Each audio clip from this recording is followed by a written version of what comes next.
Greetings to you all across the vast ether, more commonly known as the internet.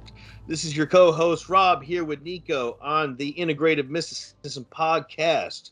And today we are going to dive into the divinatory practice of astrology, expanding on our general synopsis of magical divinatory practice. So I just have to put it all out there, folks.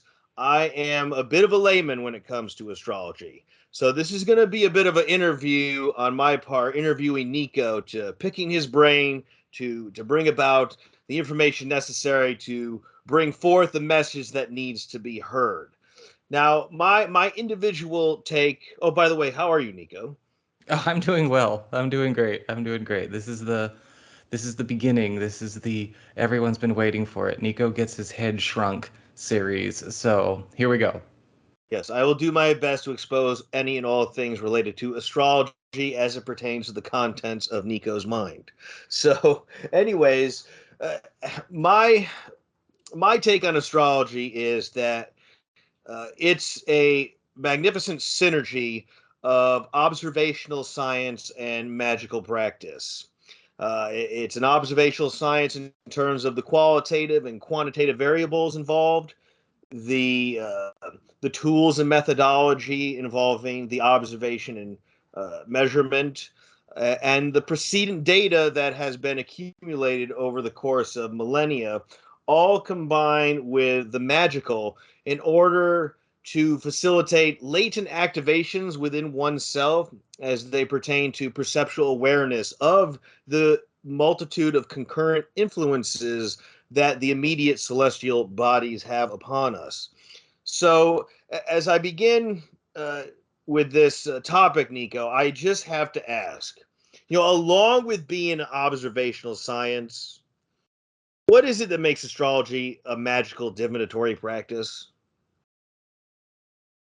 Well, I can only speak from my own experience and I guess you could say my own roots when it comes to astrology. I got most of my experience with astrology working with the planets through the studies of Hermetic science and ceremonial magic. That was my introduction to astrology as a practice in general.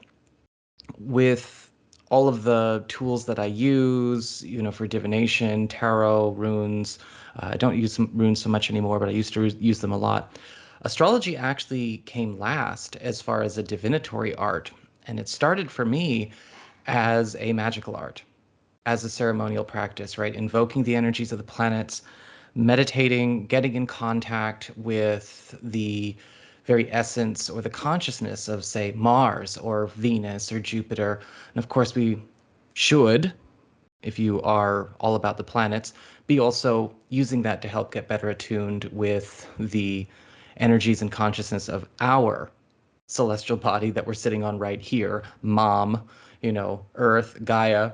But for me, it's all about understanding how the energies being emitted and radiating from these planets are contributing to this alchemical mixture that, of course, is a manifestation in form, right? Whether it's an event, whether it's maybe a person coming forth into being. And so I look at it as a process that is ever moving and evolving. I don't just see it as this planet's here, therefore this means this. It's an interaction. Everything is constantly interacting.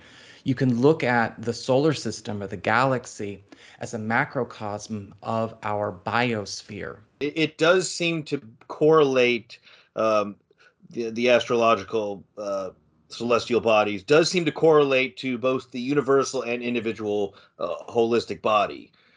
And that's why I kind of touched upon from the jump that when you engage in this practice, you do seem to activate a latent perceptual awareness of the concurrent influences. You will come to know when Venus is in retrograde.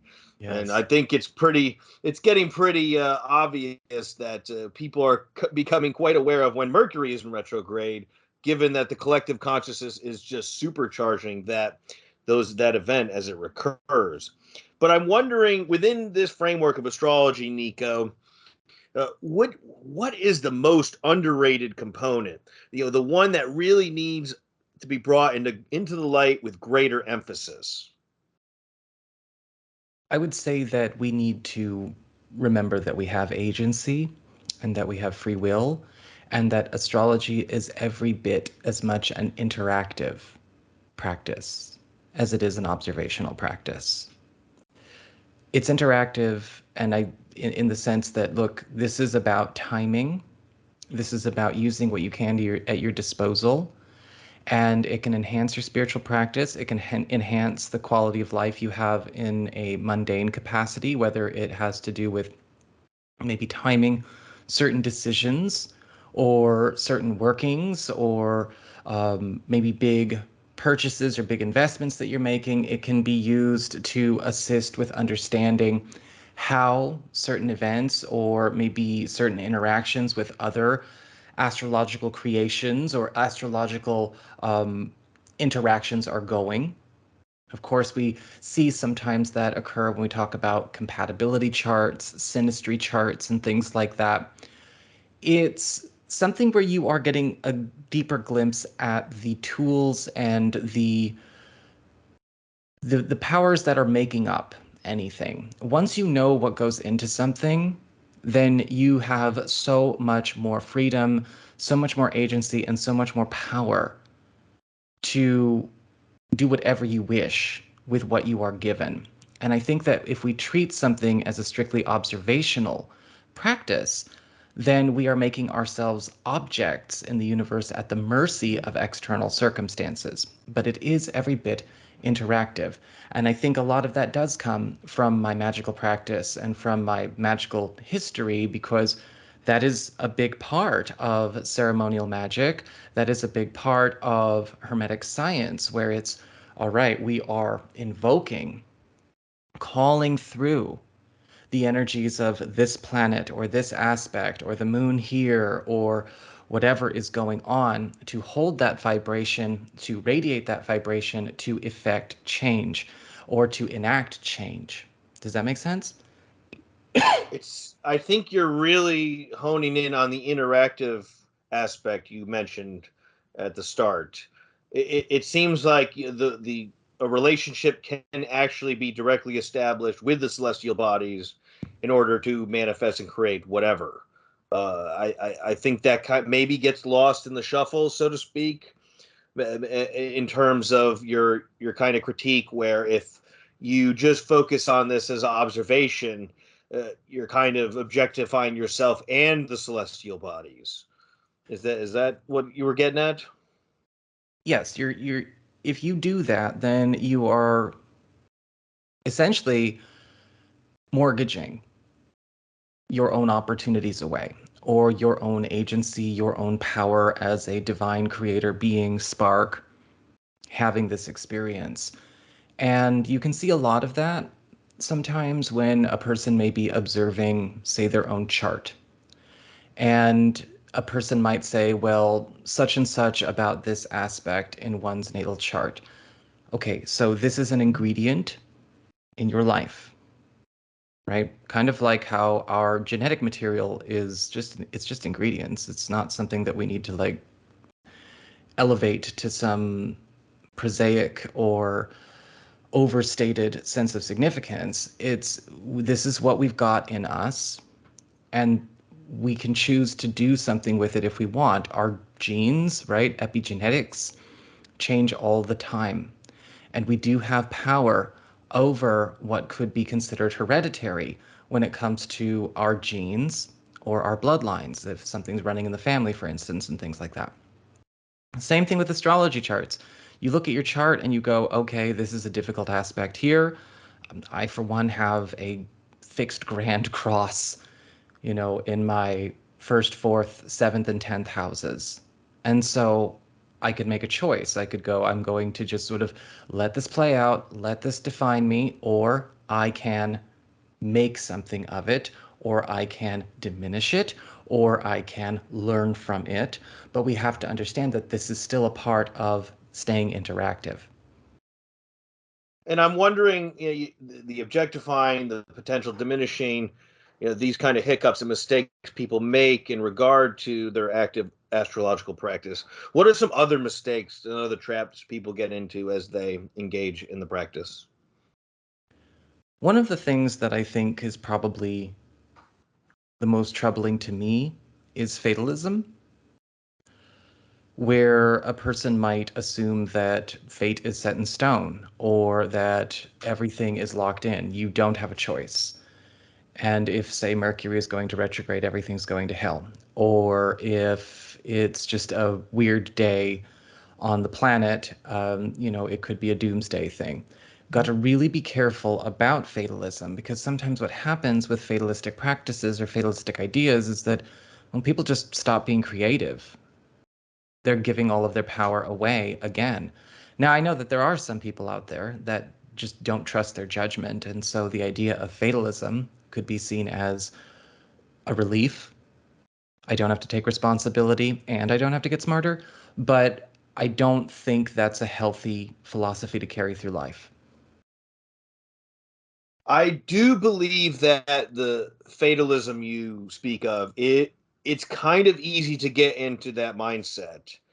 And so that automatically leaves me to wonder, what are the sort of preventative and protective measures one should engage in as they utilize astrology?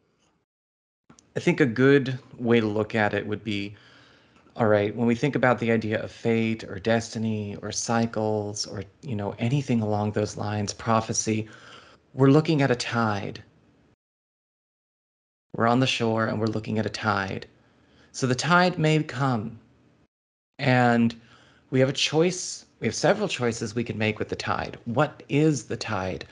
And maybe it's something positive. And if you're trying to go surfing, you might want to take advantage of the surf and utilize that tide. If there is something about it that you're not happy with, or there's a rip tide, you might want to stay out of that part of the water. If you want to be swept out to sea, then that's a choice as well. But fate is not stone, it is water. And so we all have things that we can make the most of, and even things we can take advantage of. It's about just exercising a bit of care when it comes to approaching these things. Last night, if I may take a second to share a little anecdote, I had a very interesting experience. I was doing my before bed meditation, and I was getting a lot of really strange downloads as I was meditating, and I was getting a lot of intel from all kinds of different guides and friends, lovers, and family members of friends that have since transitioned, and I was getting prepared for a cycle and getting educated on a cycle that is repeated in my life several times, twice in not so recent history, and it's about to come up again. But I was getting very reassured that this time it was going to be different, and that I just needed to make sure that I did not allow myself to make old choices or to allow myself to be overcome by the fact that the tide was happening again. And so, in that sense, I was effectively not only getting prepared for some things, and I did check my astrology chart to see what was going on. At 3 in the morning, I was looking at my chart and going, okay, so this is the tide. This is the aspect that makes that tide. Okay, so I'm just ready. That's all. And that would be a good way to look at it. Knowing when and how to act in accordance with what you desire to maximize the benefits, as well as knowing when and how to act or not to act when you want to minimize potential consequences, but remembering that you have a choice. So, broadening this to the collective spiritual evolution of all, what role do you see astrology serving in that process? And what are actually, conversely, some disadvantage to using astrology, if any? I think one of the biggest advantages that astrology can offer us now is the opportunity to see life cycles and life patterns. And we touched on that a little bit in a earlier installment, and you inspired me to create a service all about helping to illuminate life patterns and life lessons and cycles on repeat. When we look at that, we can chart our evolution. And I think that astrology can be very helpful for that. It can also be very helpful for discovering things or articulating things that we don't see as affable in some of our own growth or our own performance. One of the things that I really like doing when I'm doing more relationship-based astrology is identifying love languages in people's charts. And I'm not prescribing love languages, by the way, but I am helping to articulate or understand a little bit more about what is going to resonate and what is going to help connect people. I also like using astrology to assist in, predicting a bit of culture, not in the insane sort of manic conspiracy prophecy way that kind of picked up traction for no good reason. And I mean that, no good reason over the last few years. But I do think that it's important to be able to predict culture a little bit, to stay ahead of the energies, to understand where the sensibility is, what the lessons are, what we're going through as a collective, as a bit of a test. And what can we do to maximize the benefits of that? You asked So, about the oh, drawback. Oh, sorry, go go ahead. ahead. No, you go Oh, ahead. any drawbacks? Yes, of course. Any drawbacks or disadvantages to the use of astrology? I think one of the biggest drawbacks would be stereotyping. And I think that that's where, a person would assume that astrology is the be all end all, right? It is the framework, it is a rule for life, and that you can defer all thought or self or creativity or inspiration to astrology. When you get into that kind of space, you are using finite material to look at your reality. Because there's esoteric astrology and there's exoteric astrology. And exoteric astrology is sort of, we're just staying with what's on the page. We're just staying with what this person wrote. We're just staying with this little blurb of associations and correspondences. And a lot of what we are seeing in the world now, to be perfectly honest, isn't even all that old. A lot of the astrological correspondences that we're working with now, especially in more modern Western astrological practices,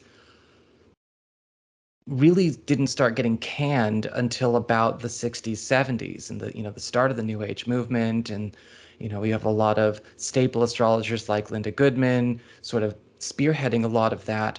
And so what we're working with now has already been sort of like pre-processed. And there's nothing wrong with that to start. I mean, obviously, you are going to need to be able to break down somebody else's work when you are learning. But to stay there is going to severely inhibit your ability to grow or develop any spiritual or intuitive abilities that can come from really connecting with a chart, really connecting with a planet, really diving deep into the aspects that are playing out there. My practice is very much a hybrid practice because, yes, a lot of my roots are in Hermetic science and ceremonial magic, but if you go even deeper, I've also accounted for a lot of Chinese and Japanese astrological correspondences as well. And that when you go over there, the whole thing takes on a completely different turn. And suddenly it's, well, Mercury is a water planet, Jupiter is a wood planet. I can keep track of all of that and mix that in with my understanding of Western astrology. And I think that we need to be able to keep track of all of that because no one person, no one writing is going to have the answer. There is no such thing as an astrological Bible. So, are you insinuating with this that the evolution of astrology involves an integration of the various approaches to it, west, east? Uh, is if you took a snapshot of where astrology is heading, uh, how it's changing. What does that look like? I think that we are coming out of a craze right now. I think there was a bit of a craze in the 20 teens. And whenever there is a craze, things tend to get very simplified, right? Because you're getting a lot of people that are very new coming into it. And so we are kind of going back to basics for a while. And the challenge with a craze is being able to evolve, right? It's kind of like just the difference between a large class size and a small class size. Smaller class sizes mean faster learning and more close attention to detail and the ability to cram more information as well as evolution into any kind of educational process. We've been dealing with a craze, which means extremely large class sizes and almost an over systemization of the process in order to be as inclusive or as relatable as possible. And that does slow growth. But what we can do with that now is we can evolve into a place where we step away from this deference to the page, deference to the idea of, all right, this is a fixed locked association, right? A good example of that would be Venus in Virgo. So a lot of people would say, well, Venus is not really in a happy place in Virgo because Virgo is all about analysis and Virgo is all about organization and Virgo tends to be very grounded and can be very dispassionate and Venus is all about luxury and affection and love and all of that and it's a very sensualist kind of energy. So when we're looking at it from an exoteric perspective, all right, these don't look like a good mix because this association and this association appear to clash. But if we go into the exoteric and we just look at how the ingredients of, say, that Venusian love, affection, and sensuality meets the more Virgoan organization, commitment to perfection, diligence, how that comes together, we can get a much more holistic and much more complete interpretation of what's going on. And I think that we are at the verge now of everyone getting ready to advance the conversation to be able to handle that. So as the craze recedes and the conversation advances, what then are some of the remaining minefields out there that can throw people off in terms of apps that are less than desirable in terms of their use and utility, the astrological gurus that may sway people into the wrong direction, unreliable resources. What are the mines in the minefield as this shift occurs? I'm trying to think of what one I want to start with. I mean, it's not like there's trillions or anything, but I'm just trying to my mind is kind of having a debate within itself. One of the things that I think that a person can do for themselves is stop over identifying with their chart. That has been encouraged in a lot of ways. And it's been encouraged in a very toxic way. I don't go around saying, I'm a Virgo with a Mars in the 10th house, therefore I will always be this, and I will always do this. And I am beholden to this for the rest of my life. When you start profiling yourself, putting yourself in a box, trying to oversimplify everything, you're kind of trying to live two realities at once. You're trying to go for this big, expansive evolution, and yet at the same time, you're trying to make everything fit in a can. And that's not you being on a journey. That's you sitting on a bench beside the road that is your journey and getting stuck on that bench if you're not careful, right?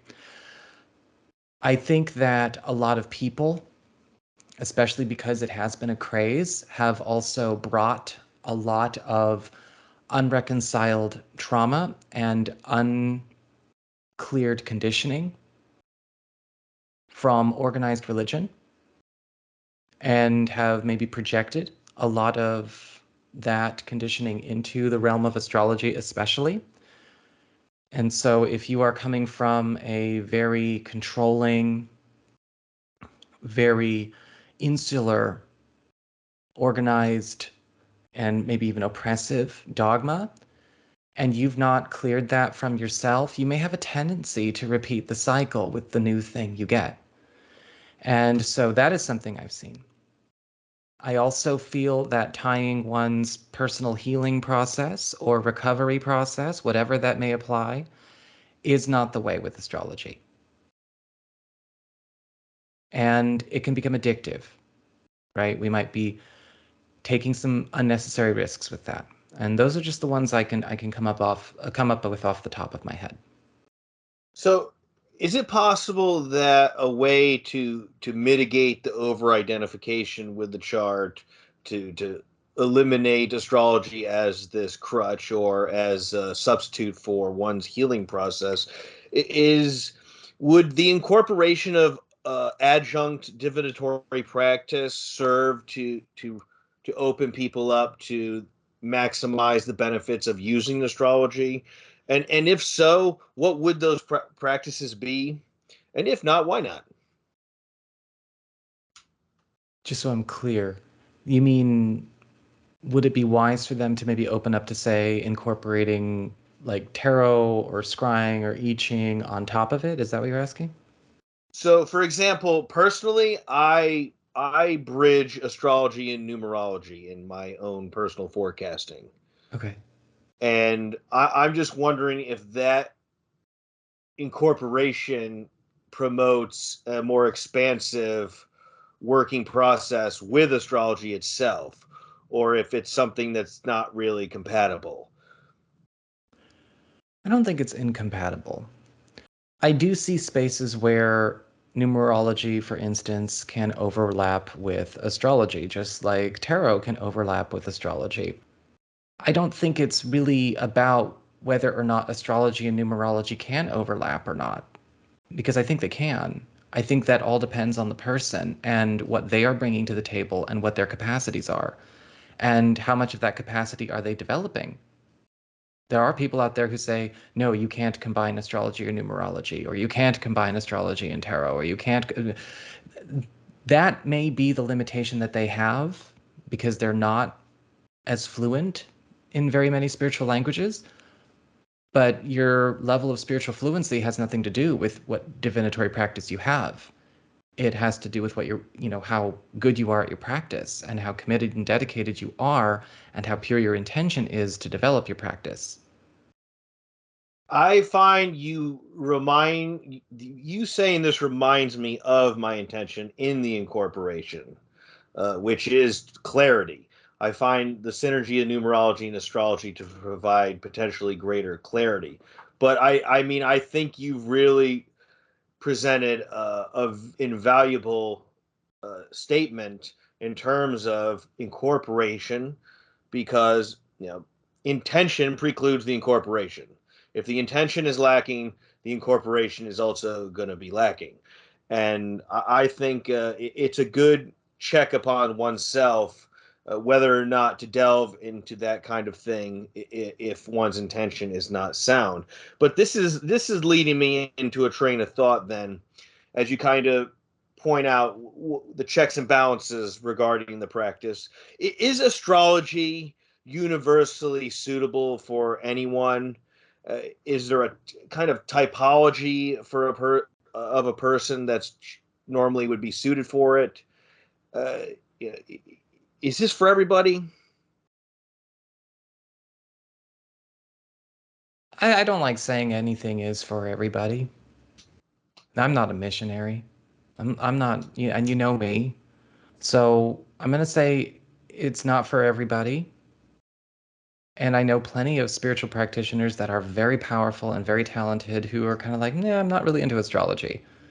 I'm not really into divination or whatever. And that's fine for them. They're a medium. There are plenty of spiritual practices out there that don't incorporate astrology whatsoever and work just fine. It's just a tool. Are there people out there that I think would be served very well by it? Sure. But I'm going to look at that on a case-to-case basis.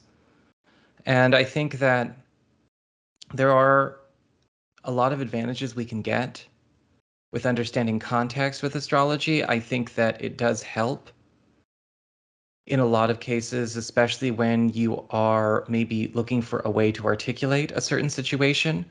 You and I have done plenty of astrological consultations with each other, and we've been able to not only link certain things between our charts, but we've also been able to look at certain patterns, look at certain years, look at certain experiences with new clarity, understanding what something was all about and what events precipitated from those moments. And I think that astrology can be very, very helpful for that, especially when it comes to, say, looking at cycles or looking at lessons or looking at advantages or maybe assessing alternative strategies. I don't think it's necessarily for everybody, though. I think that there is a certain amount of self-care and self-understanding, right? Rule number one, know thyself, that you want to have before you associate with any kind of divinatory practice. You don't want to give your power away.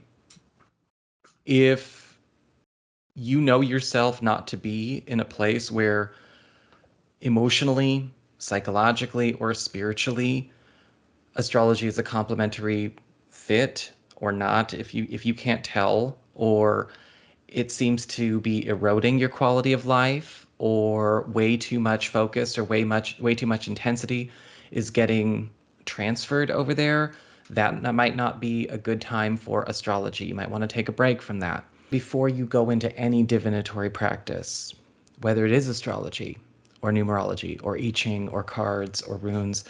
I think that it can make things a lot worse for both the client and also can be very destructive for the mental health for the practitioner. So I don't think that that is for everybody, and I think it's going to have to be dealt with on a case-to-case basis, and we're going to have to use a bit of common sense. Boundaries, boundaries, boundaries.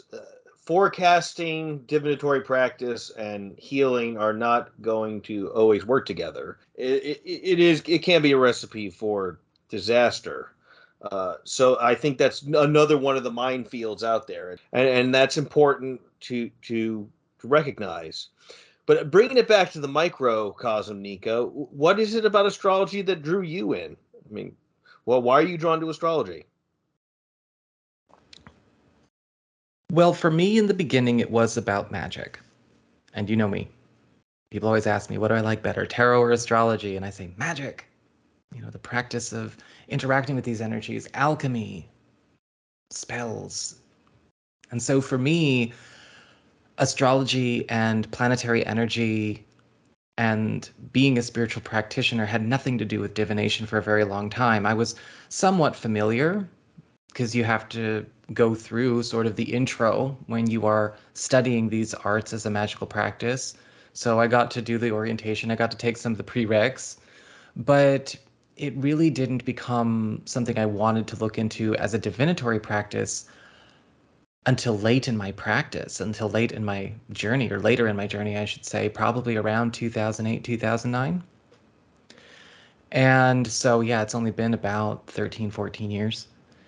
And what drew me into that was this analysis of how different energies blend together and what that creates.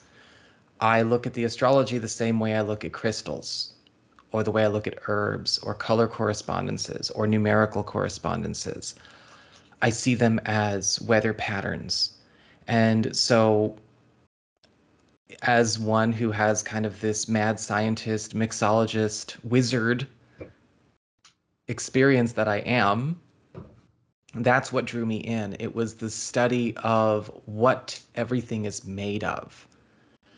And that's how I like to look at astrology. You know, everyone talks about, the conceptual models of, say, all right, this phenomena exists, right? When people talk about, say, the law of correspondence, or a lot of people really got into the law of attraction and all of that, right? They're kind of worshiping these conceptual models. Whereas my path has kind of gone in this direction of, I want to know what everything is made of, the constituents of this experience, what energies are going into this, what put this together, what pulled it apart, all of that.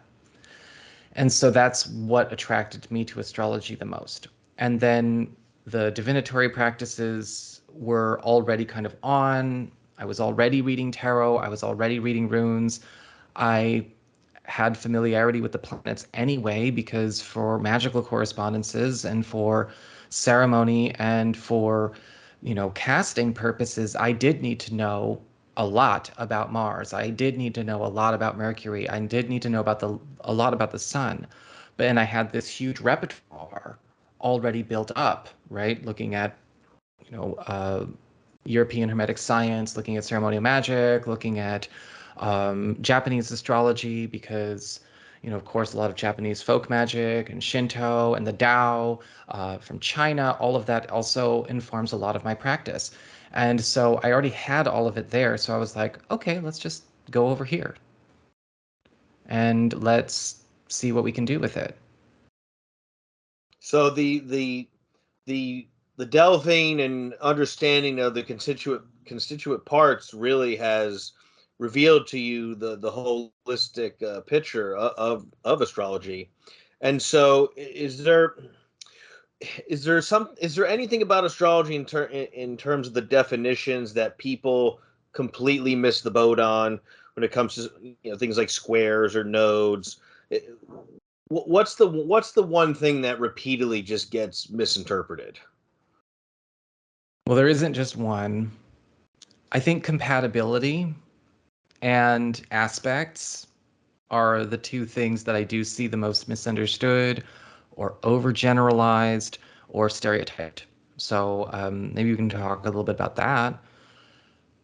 Let's talk about compatibility, for instance. One of the silliest things, and again, this is something that came out of the 60s and the 70s, when a lot of this started to become more standardized and canned, was this idea that certain signs are compatible with certain signs only and totally incompatible with other signs exclusively. There's a lot of there's a lot that goes into analyzing compatibility. It's got nothing to do with what your sun sign is or even what your rising sign is. We've got to look at the entire chart. But when we're talking about signs specifically, a person might say, well, okay, Rob, you're a Pisces. You're only compatible with other water signs because X, Y, Z. And the truth of the matter is, no, you're not only compatible with other water signs. In fact, you may have some things going on in your chart that say you're not really compatible with Cancerian people after all, or there may be some issues there. And here's why. And it doesn't mean that you're beholden to that incompatibility. You can work on that if you want. So there's that mix of stereotyping and fatalism at the same time. Piscean people are, can be compatible with anybody. There are certain compatibilities that are more naturally complementary for everybody, but that does not mean there are incompatibilities so fixed and so strong as a lot of people misunderstand. It's that tendency to kind of go black and white in their thinking that they need to really transcend, because you can't polarize anything if you're going to do this well. You can't go into black and white thinking if you're going to be fit for the work. And so, for instance, you and I are very compatible, and I'm your opposite sign, right? I'm a Virgo. And so that flies in the face of a lot of astrological stereotypes out there. Some are aware that no, actually, when you look at, say, if you want to go into the a slightly more expanded view, wait, mutable signs like Virgo, like Pisces, like Sagittarius, like Gemini are actually more compatible with their opposites. And then you could take it a step further.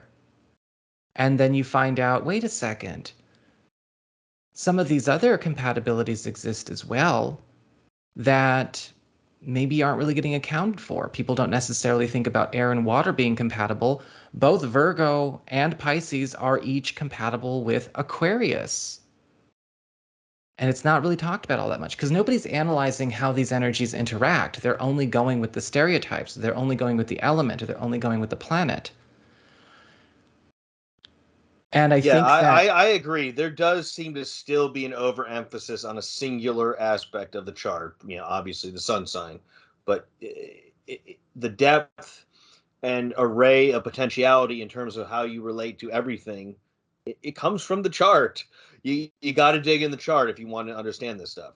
and with Pisces, it can be even more complicated because are we talking about the fact that in more modern association, you're ruled by Neptune? Or are we going with the classic, with you being ruled by Jupiter? Is Virgo ruled by Mercury after all? That's a debate. Some people say Mercury is a water planet. Some people say it's an air planet and it rules an earth sign. Well, then I'm just left wondering, what do those associations, what influence do those associations themselves have on the practice? Well, you've The, got to be able to look at everything as a mix, right? Don't look at the canned material. Go into depth. It's kind of like when you're having a conversation with a friend and you're asking, "Hey, what did you think of this movie that came out on Netflix? I'm thinking about having a look at it." And then he said, "Oh, it sucked." That's personal to him. That doesn't mean that the movie sucked. In fact, don't tell me the movie sucked. Tell me what sucked about it, right? It's kind of you need to actually have some depth. And creating a shallowness so thorough that it almost looks like depth doesn't make it depth. And I think that that's the challenge that a lot of the astrology craze um, has gotten stuck with. And as the craze goes away, now we're getting a chance to do real work. well, I think you're touching upon a very important point here for anyone in that do not allow the reader to be the sole contributing determining factor in the reading. I mean, a reading with you, for example, is a collaboration. Am I right? Absolutely. I ask questions. If I see something in the chart that I find relevant to the circumstances, I will ask questions. You and I have had those conversations before. Hey, you have something very interesting playing out right now. And, I want you to, what happened maybe this year, a decade or so ago, that is reminiscent of this? Because we can really go somewhere with this. I don't want to scratch the surface. There are certain points where I might adjust my speech or my vernacular depending on what I think is going to get through to somebody or, you know, what's going to be easier for somebody to cope with. But I don't think that it's a good idea to just scratch the surface in order to make a sale or to make somebody feel good. And I think I do believe that's something we could espouse upon in another podcast, Nico, and it'll apply to other types of readings. Is really what is the best way? What's the best approach one can take when it comes to receiving a reading? Mm, And if someone just takes what is told as pure gospel, you're going to be missing out on a lot of potential revelations and aspects of material to utilize for your growth. right. And again, we've touched upon this inclination to deferring, and it actually demands the opposite. A reading demands the opposite. It demands ownership by the subject at hand. Otherwise, you're just going to miss out. I think that that has a lot to do with that leftover religious programming that a lot of people are still running with. And sometimes that can come from also maybe just conditioning, right? If you are used to working or maybe you had an upbringing in a particularly authoritarian type of household or a lot of dogmatic programming is just put into you or when it comes to say proper channels or propriety, there can be this unconscious reflex to not engage, not participate, not interact. But I think that if we are going to take astrology to the place where it can go, where it can serve us, we have to look and see what conditioning are we bringing with us and what exactly we are capable of handling or what we are looking at emotionally that we need to be ready to take responsibility for and keep in check as we do this analysis. One of the biggest challenges I think some people have is the emotionality of it, the emotional investment, right? I'm counting on this to do this, or this is way more than just a session to me.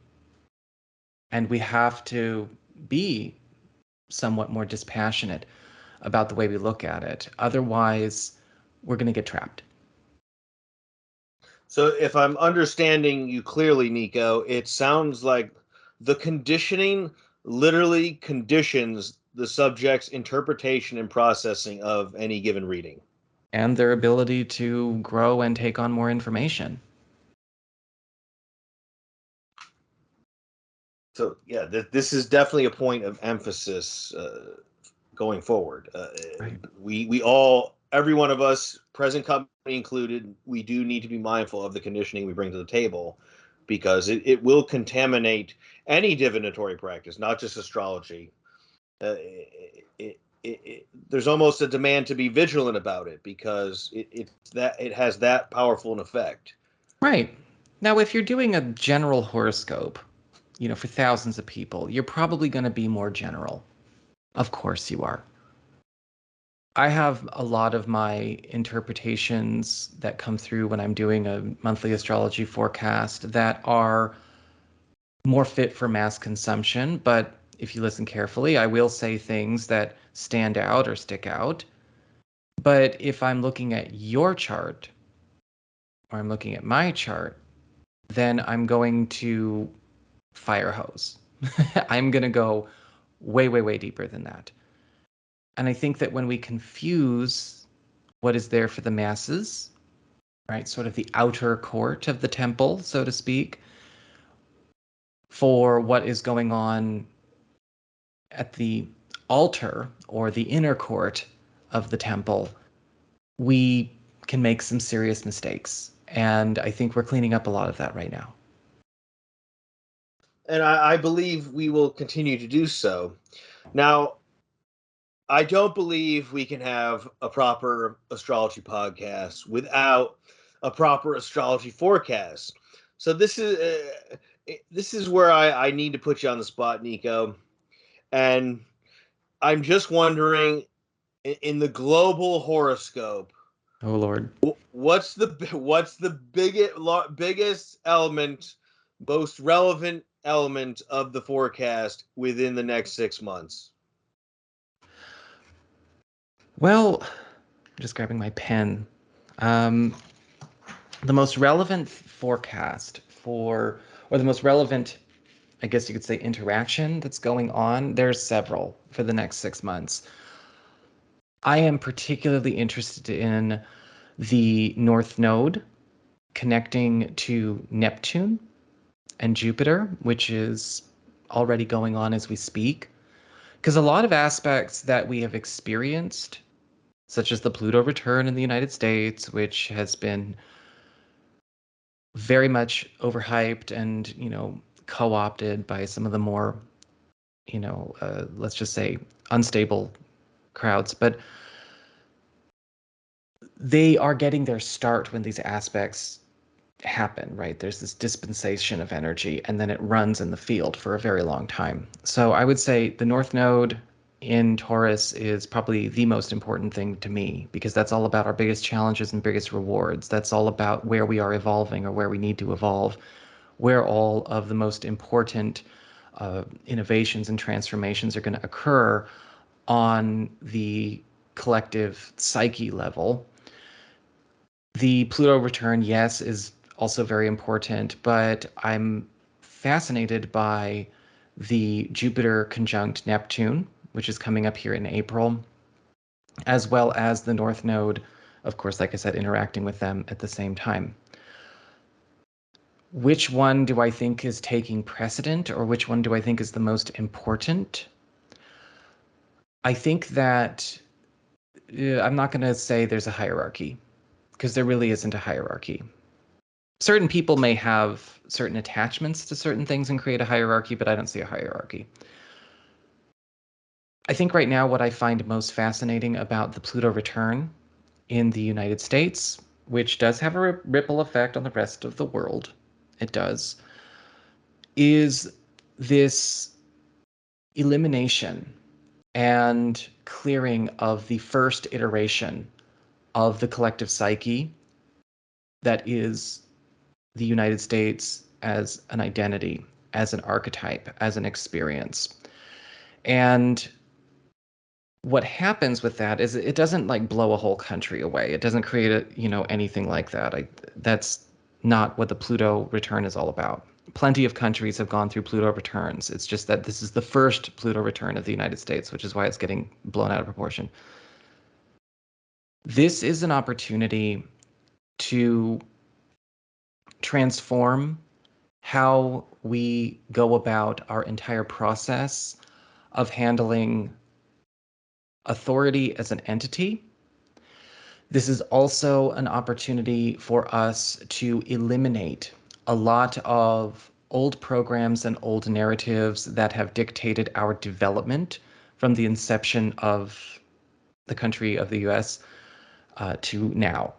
And when you clear away the framework or the platform upon which an entire entity or an entire consciousness is built, then you are getting a chance to create a massive jump in evolution of policy, of understanding, social engagement, social interaction, the removal of a lot of vicious cycles, and a lot of systemic problems that have either been held up or sustained. That to me is fascinating. The North Node engaging with Neptune and Jupiter, I also like because this is helping people to get clarity on what is really going on the spiritual, right? Jupiter in Pisces is all about expansion of consciousness. It's all about a deeper, more complete interaction with not only the multidimensional experience as a divine spiritual being in form, but also understanding more of what you are bringing to the table and why you came here and what you have to work with, spiritually speaking. And so all of the misconceptions of this idea that spirituality is just sort of a metaphor for the physical experience or the metaphor for self-help or personal development is under attack because it deserves to be, and it's getting overridden by the actual practice of understanding that no, it's actually the physical that's a metaphor for the spiritual. This all to me seems as if, in a nutshell, 2012 was a 10-year. It's just was on a 10-year delay, and here we are in 2022, and these are the kind of themes that have been traditionally associated with that time period. We're getting the 2012 that we were told we were going to have. That's a good way to look at it. And yeah, I see some very powerful wake ups, activations, and influxes of not just being awake to the global mundane experience, but even the removal of a lot of distractions, as well as a lot of misconceptions and manipulations and dilutions of what that really means, and the people responsible. So you're also going to see a transformation in the spiritual environment. And, way showers and teachers and practitioners that are actually capable of handling that are stepping forward now. Yeah, it seems as if we are all charged with clearing the facades ourselves or have the facade cleared for you. Is there anything more you have to add regarding astrology in terms of divinatory practice? If you want to start studying astrology, my best recommendation is study it from the perspective of it being a magical practice. Get intimate with the planets, get intimate with your tools, love it, honor it, embrace it, and investigate it for what it is, and it will serve you all the better. And with that, Nico, I thank you for taking the time to deliberate, elaborate on all these questions thrown at you, and to help enlighten us in terms of our understanding of astrology. I know it's going to be one of those episodes that spurs my thinking and brings forth a number of things for reconsideration going forward. So there you have it, folks. That's the interview I have for Nico in terms of astrology, and I appreciate you all joining us. Remember, the drill: like, share, and subscribe. Here at the Integrative Mysticism Podcast, signing off. This is Rob. Take care, Nico. Everyone. Take care, everyone. This has been fun. Love you, Rob. Love you all. Can't wait to come back soon. Stay peaceful.